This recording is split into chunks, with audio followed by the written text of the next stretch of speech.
Good morning. Welcome to Friday. Friday, 3/3/23. TGIF, all of those good things that are coming around. Welcome to the show, everybody. We are live on YouTube. We are live on CharlieFoxtrotRadio.com. You can find we can find our live streams going to both of them today. We're going to get into a little bit of that later as we're going through everything. But make sure you do all those goofy little things like subscribe, share, tell all your friends how stupid this show is, have them listen to it. Maybe they'll get a laugh or two. Maybe they'll learn something new. I don't know. Okay. Welcome, one and all, to the show today. Like I said, today is Friday, Small Business Day, Entrepreneurial Day, WTF Day. Getting ready for the weekend. I can make the announcements now that I will I'm going to do it at the end of the show too, just so we can't take away from everything. But there is a lot going on, not only just in the goofy world of business, but at the same time, what we are doing here, what we are trying to do, what we're trying to accomplish when it is all said and done. Let me see here. Where are we here? There we go. I think we got it right. I think. If not, we're just going to run with it and have some fun. Alrighty. Check out over here. You can see our logo. Alrighty. We are, over the course of this weekend, in between everything, we're going to be finalizing how the studio is going to look. Make it fun, okay? You're going to be seeing a lot of different things. As I know I said that at the beginning of the week, but over this weekend, in between everything, we're going to be finalizing everything. So one of the biggest things that, there's so many big things. I mean, you look at the news, you look at everything, there are so many big things going on right now, and then you find those little nuggets of just fun. Okay, you find those little nuggets of just, yay, that we get to talk about here. So, first off, we're going to make everybody feel old today. We're going to make everybody feel old in the course of things. Alrighty, so if you're like me, you're about your mid-30s now at this point in life. All right, that generation, we had a lot of fun upbringings. We had a lot of fun music. We had a lot of fun movies. That's going to be kind of what we're talking about today. We had a lot of just really fun everything. We had a very unique upbringing from the changeover from the 70s to 80s into the 90s, because if you're in your mid-30s, you may have been born in the 80s, but you're essentially a product of the 90s when it's all said and done. So first thing up that we have here is the Rock and Roll Hall of Fame. Alrighty. The Rock and Roll Hall of Fame. Rock and Roll Hall of Fame has it starting out with everybody that was born, everybody that had, not born, what the heck am I thinking here? Everybody that went on from making commercial albums in 97 and 98 are now eligible for the Rock and Roll Hall of Fame. Cool. And then you sit here and you start wondering, oh my God, did this band actually have a commercial album that came out then? I was sitting here, I only went through a small portion of the list that was on there, and I'm sitting here thinking, holy crap, that's not really what I said, but I got to kind of keep it PG. 13-ish, you know, can't drop too many F-bombs, can't do all of this, can't do all of that, but you get where I'm going here. You're like, that is like 25 years old now. Okay. So, in 1997 and 1998 is when, if they had a commercial album that debuted then, at least in that time, they are now eligible. So, a lot of these bands include Evanescence, the Queens of the Stone Age, Limp Bizkit, Creed, Godsmack, System of a Down, Third Eye Blind, Rob Zombie, Seven Dust, Hoobastank. Like, I literally grew up with, like, all of these music, all these artists, all these bands. I mean, And there are more on it that I didn't even get through. And if you read the article going back through it, these are bands that were eligible to go into the Rock and Roll Hall of Fame that did not make it. Okay? And you sit here and go, really? Evanescence? Limp Bizkit, Queens of the Stone Age? Why are they not in there? Why aren't they getting in on their first try? And they'll eventually be going in, because all these bands, just the few that I put in there, that I wrote down from it, all made a very big impact on rock and roll as we have it today. Okay? All of them did really set it up for what we have right now. And you could say, yeah, these bands pulled from other bands previously. I mean, if you look at, and I know they weren't on the list, and they probably will be. I'd be very shocked if they didn't get the eligibility. But you get bands like Hailstorm, okay? If you listen, I mean, you get that Joan Jett, Lita Ford vibe, at least from what I've always thought, when you listen to Lizzie Hale and you just see her just rocking out on the guitar, having fun. Artists will pull from everybody else, okay? They'll pull from the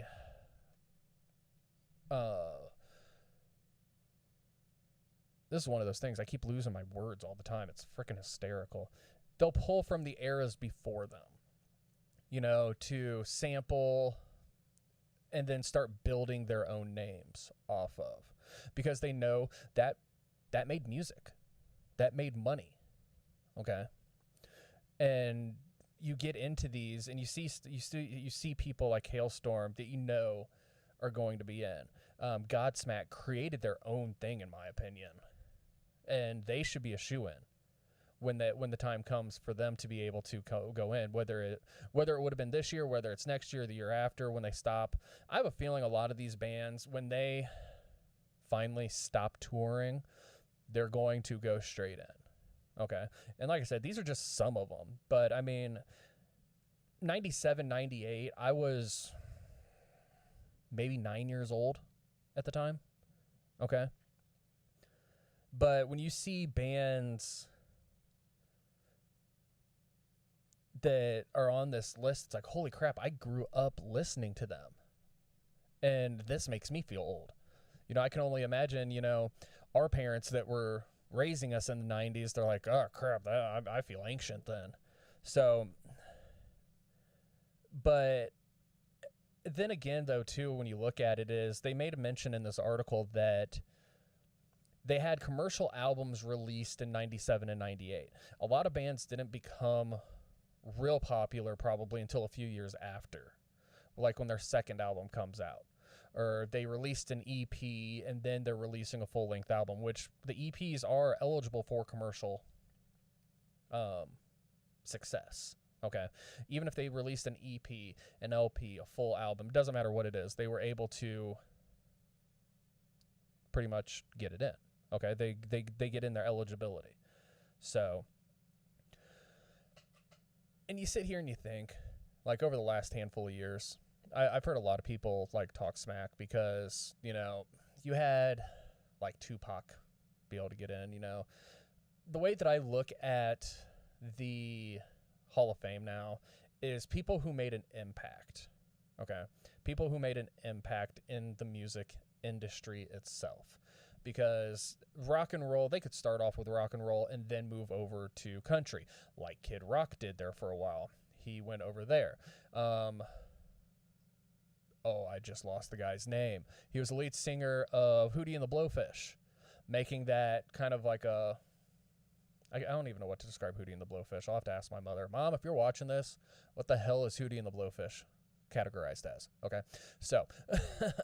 but you get bands like Hootie and the Blowfish, the lead singer branches off, and now he's a really successful frickin' country music artist. Okay? And I don't care for country music, but it's like listening to Hootie and the Blowfish again. I mean, there's not much difference with it. So I think a lot of these are going to just be impacts on music in general. not just they were rock and roll, so they need to go in.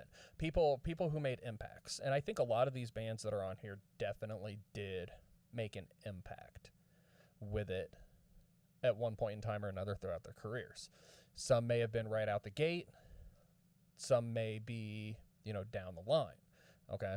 I mean, how many people remember when Linkin Park first debuted? How many people remember that? I remember I was sitting there just like, I was living in Indianapolis at the time. And again, I was, 8, 9, 10 years old. And they had a local version of like MTV. Okay. Indy's Music Channel. And they would just play music videos. They would talk about a bunch of music and all of that stuff. It was really cool. But you saw locals doing it. You saw locals talking about it, people that you could put names to faces with. Be it from the news, be it on the radio. It's like, oh, hey, that's what that guy looks like. Wow, I would have never have guessed that because, how everybody is. People don't look like what they sound on the radio. So, but they had that. And I remember when One Step Closer and Paper Cut both had music videos released, I was sitting there like, just as a little kid watching it going like, this is freaky as crap. But I can't stop watching it. It is awesome. And then you see what Linkin Park became. I mean, they came in with a bang, and they just kept that energy going. Okay, they kept that momentum going. Yes, their music, their vibe kind of changed over the years, but they still kept releasing good music. I mean, we just were gifted the opportunity to hear one of their unreleased cuts probably 3-4 weeks ago, I think, is when my wife sent it out. I would have to look up exactly when it was released, but it was called Lost. I mean, it was really well done. And you could tell it was from earlier on in their music career just by how the instrumental sounded, how Chester sounded. But it was just really awesome. And I hope at the same time we're going to be getting things like that from a lot of bands, that we get like these unreleased records now that social media is taking over everything, and YouTube and all of that stuff, that they're just going to have fun with it. Okay. So, but yeah, that's what we got on the music industry right now. I mean, I hope I made everybody feel old, because I've definitely felt old as shit when I heard that. I'm like, oh my God. So, something else that I found, which was freaking hysterical. Do you guys remember back in 2012, not when the world was going to end, but the movie John Carter had the guy, and again, don't know the actor's name, but he played in the Battleship movie with Rihanna. The movie John Carter, I think it like tanked in the box office. I mean, it was something ridiculous and stupid.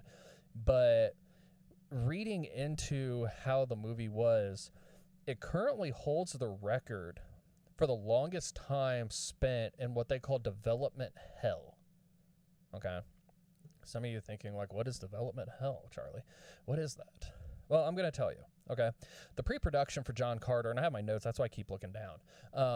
The pre-production for John Carter, okay, started back in, what'd they say, 1931. 79 years ago. Or actually quite a lot longer than that. But by the time it actually got in development, it was in development hell for 79 years. Okay, the pre-production of this first started in 1931 with the director of Looney Tunes going around, and they went to this guy. It's like, hey, we want to make a book series. It wasn't called John Carter at that point. It had something else going on with it. But they wanted to get this turned. They wanted to make an animated movie of this back in 1931, and it would have been the very first animated full-length feature film ever made. It would have, and you guys think like, how is that possible? Well, look at it this way: the very first one that was made was by Disney. It was Snow White and the Seven Dwarfs. Okay, that was made in 1937. Okay. This would have predated that because, yeah. So, I mean, even if you look at how, like, long it takes to make movies and everything like that, especially animated, this probably would have been released maybe 1934, 1935, if, like, on the far side, maybe even sooner. So it still would have had them by 2-3 years at least. So, but yeah, and it came out of development. It stayed in development until 2010, 79 years after the idea was pitched. And they had a script, storyline, and everything for it. And then it was released in 2012. So it actually holds the record now for the longest time in development hell. I really hope that nothing we do here takes 79 years to finally come to fruition. I'll tell you what, that would be ridiculous.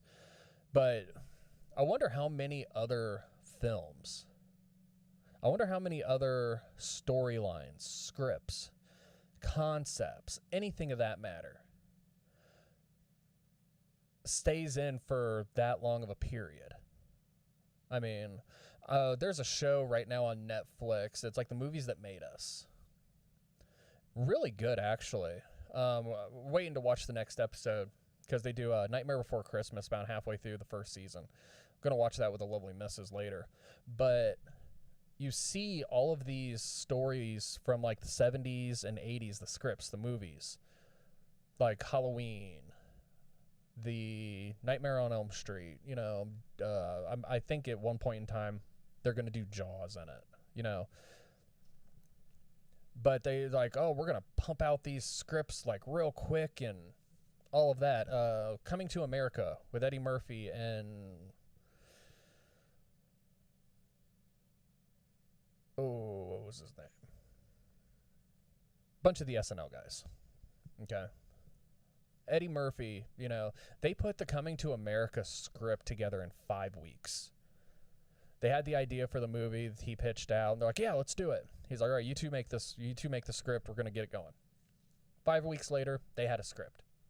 You know, that's awesome. Not 79 years. Okay. I think it would be awesome. And this is one of those other things, being, you know, a small business that we are, being a part of that part of the industry that we are, is that I would love to be able to promote small businesses. And this is just something along my nature. This is just something along like my thoughts, my opinions only. Okay. This isn't anybody else's thoughts and opinions or views. Okay. This is just strictly mine. I would love to be able to take a book that is self-published by an up-and-coming author that we don't know for crap, that we don't know who it is, okay? It could be my book. It could be my father's 5, 6, 7 books that he has out, that he's published, okay? It could be Joe Schmo down the block going, I wrote a book, I think it's cool. If other people like it, then why not? Why don't we make those into movies now these days? Okay? Because I don't know about you guys, but I think a lot of the movies that are coming out right now are just being recycled from they're more remakes. They're more part 2s, they're more part 3s, part 4s. Okay. What was it? When over the last couple of weeks found the John Wick series. I have never watched a bit of Keanu Reeves and John Wick before until about a week ago. Okay. And I was sitting there thinking, all of these movies are based around his dog getting killed or something stupid like that. And they have made billions of dollars. Animal cruelty. Dude, somebody kills the man's dog. And now we got a movie, the 4th movie coming out because somebody killed his dog. Okay. But it doesn't take a lot to entertain America. It doesn't take a lot to entertain me. Okay? I see bright colors and I'm like a little 2-year-old going, hey, I like that. But you get where I'm coming from with this, okay? I would love to see somebody get that and go and run with it, okay? Because what was it? My wife was telling me about this a few years back She reads these little short stories that are online from time to time. She was really into it for a while, when she was still a stay-at-home mom. And what I didn't know, and this tells you where it goes. Somebody wrote, it was fan fiction. You guys know this, fanfiction.com. You guys have heard of those. It's been like the topic of conversation. You see it on The Big Bang Theory. You see it in different films and all of that. But you go on and you hear about it. But what we're going to do is we're going to come back. We're going to talk about that. Okay. We will be right back here in just a minute, guys. Don't go anywhere.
And we're back, guys. I'm terribly sorry about that.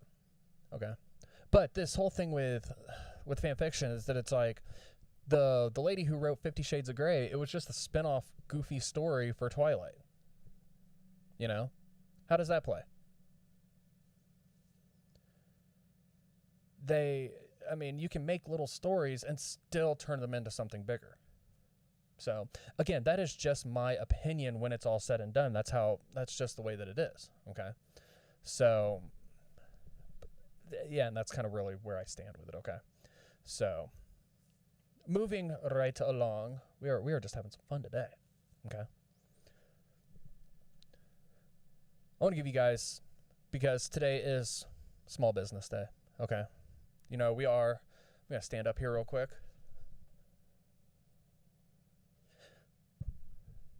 You got to show your support for small businesses because they maintain everything here in town and all across the country for that matter. I mean, this is one of the Indian Rocks, Florida. It's in the Tampa, Clearwater, St. Pete area. Go down to Krabby Bill's. They have some amazing food, beautiful view. Okay. Went down there a handful of times when I had some family living down there. But here locally, because, we are in the great northeast side of Indiana. Okay. There are two, and this is one of those that it's just like, they're not asking me, hey, can we come on right now? These two specifically. Okay. I just want to throw them support. I want to throw them something awesome just to try and generate some business for them and help them out with it. Nothing negative or anything like that. But I want you guys to check these out. If you haven't already, Riverbend Pizza, it's on St. Joe Road. They got some great freaking food. Okay. The pizzas, they hand make everything inside the store. It's a little family-owned local place. It's been around for as long as I can remember. My wife tells me they've been around for like ages, it seems. Okay. Great food, great prices. Make sure that you have cash, though, because they do not take credit cards. Okay. But they are great. It's, like I said, it's Riverbend Pizza on St. Joe Road. It's here on the north side of town. Okay. The other side of it is where we've been with this place for a couple of years now. Okay. Paul's Dance Performance. Okay. Both our oldest kids dance there. One's in competition dance. The other's in break dancing, my oldest son.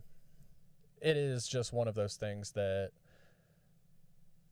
the owner, no, she's parent herself. She sits here and she tries to, keep it affordable, keep it reasonable, keep it getting your best bang for your buck when it comes to dance. And I'll tell you, I don't know diddly squat when it comes to dance. or anything like that. I can't sit here and tell you, oh yeah, this is a plie, this is a 3-point stance, that's that kind of stuff. No, that's not in my realm. Okay, I go in, I watch my kids perform, I sit here and I have fun with it. Okay, but that is one of the best places I think to check out. Okay, here in town, they got a lot of dance studios here in town, but it's one of those things that it's like you want to make sure that you have the ability to have fun with it and all of that. I've helped her out with some stuff in the building, you know, when she's like, hey, you know, can you come run this wire for me for one of our cameras for our TVs? Yeah, cool, fine, whatever. I don't care. It's what I enjoy doing, and I love helping out. And I want to make sure that small businesses like that be able to get the recognition, because without small businesses, like I always say, there ain't nothing. We ain't got nothing in the world without small businesses. Okay, there ain't nothing. Everything started off as a small business, no matter where it has gone since. Okay, but small businesses are pretty much the makeup of everything in the long run. Okay, so that is what I got for today, everybody. I hope that you have an awesome weekend. Remember, check back tomorrow, same time, same channel, same place. We're going to be running over a couple of things. We got some more weird stuff going on, like don't push your friend over if you're getting chased by a bear. Kind of stupid that people have to say that in life, but that's something we're going to be looking at tomorrow, so too. But you guys have a wonderful day. God bless. We will see you tomorrow. Have a good one.